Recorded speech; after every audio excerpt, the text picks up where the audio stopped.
வணக்கம். பைபிளை முழுவதுமாக வாசிக்கும் நம் லட்சிய பயணத்திற்கு உங்களை அன்புடன் வரவேற்கிறேன். இன்று நாம் இணைச்சட்டம் நூலில் 24வது அதிகாரத்தை வாசிக்க இருக்கிறோம். இதுவரை நாம் மொத்த நூல்களில் 14.8% நூல்களை வாசித்து முடித்துவிட்டோம். இன்னும் சில நூல்களை முடித்தால் நம் பயணம் வெற்றிகரமாகும்.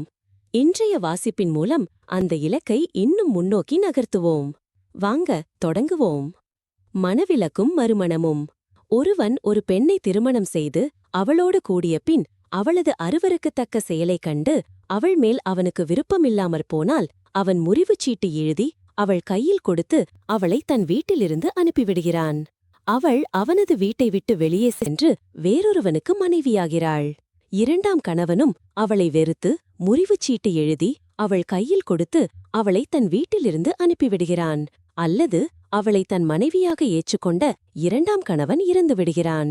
இந்நிலையில் அவள் தீட்டுப்பட்டுவிட்ட காரணத்தால் அவளை தள்ளி வைத்த முதல் கணவன் அவளை மீண்டும் தன் மனைவியாக ஏற்றுக்கொள்ளக்கூடாது.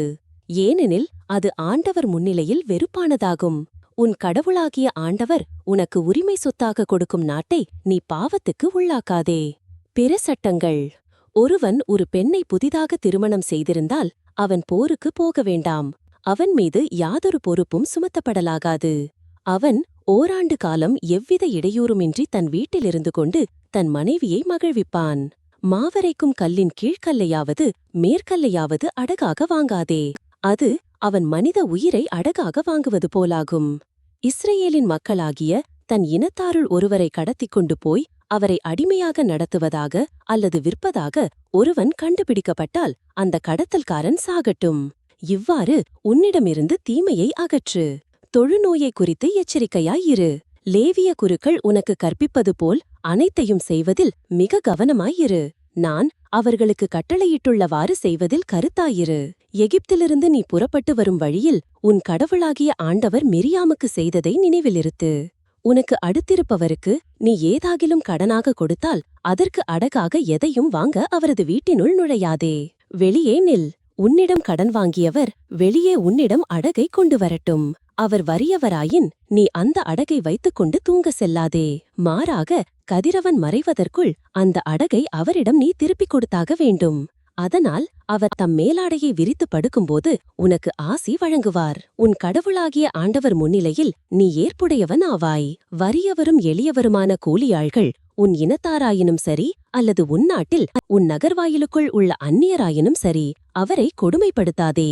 அவரது கூலியை அந்தந்த நாளில் கொடுத்துவிடு. கதிரவன் மறையும் முன்னே கொடு. ஏனெனில் அவர் வறியவராயிருப்பதால் அவரது பிழைப்பு அதில் அடங்கியுள்ளது. இல்லையெனில் உனக்கெதிராக ஆண்டவரை நோக்கி முறையிடுவார். அப்போது அது உனக்கு பாவமாகும். பிள்ளைகளுக்காக தந்தையரும் தந்தையருக்காக பிள்ளைகளும் கொல்லப்பட வேண்டாம். அவரவர் தம் பாவத்திற்காக கொல்லப்படட்டும். அந்நியர் அல்லது அனாதைக்கு உரிய நீதியை புரட்டாதே. கைம்பெண்ணின் ஆடையை அடகாக வாங்காதே. எகிப்து நாட்டில் நீ அடிமையாயிருந்ததையும் உன் கடவுளாகிய ஆண்டவர் உன்னை விடுவித்ததையும் நினைவிலிருத்து.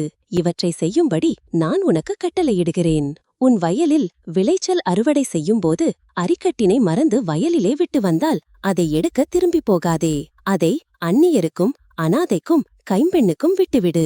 அப்போது நீ மேற்கொள்ளும் செயல்கள் அனைத்திலும் உன் கடவுளாகிய ஆண்டவர் உனக்கு ஆசிர் வழங்குவார். நீ உன் ஒலிவ மரத்தை அடித்து உதிர்க்கும்போது உதிராததை பறிக்காதே. அதை அந்நியருக்கும் அனாதைக்கும் கைம்பெண்ணுக்கும் விட்டுவிடு. நீ உன் திராட்சை தோட்ட கனிகளை சேகரித்த பின் பொறுக்காமல் கிடப்பதை எடுக்க செல்லாதே. அதை அந்நியருக்கும் அனாதைக்கும் கைம்பெண்ணுக்கும் விட்டுவிடு.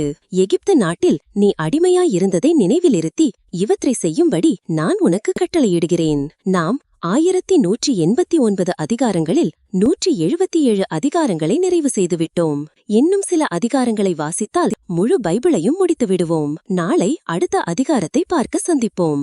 நாள்தோறும் இந்த பயணத்தில் நீங்களும் பங்கேற்றால் பைபிளை முழுமையாக வாசித்து முடிப்போம். இது நம் வாழ்க்கையிலும் ஆன்மாவிலும் பெரிய மாற்றத்தை ஏற்படுத்தும். இந்த பயணம் உங்களுக்கு நம்பிக்கையையும் சமாதானத்தையும் கொடுத்தால் இந்த வீடியோவை லைக் செய்யவும் சப்ஸ்கிரைப் செய்யவும் மறக்க வேண்டாம். பகிர்ந்து மற்றவர்களையும் இந்த பயணத்தில் சேருங்கள். நாளை மறக்காமல் வாருங்கள்.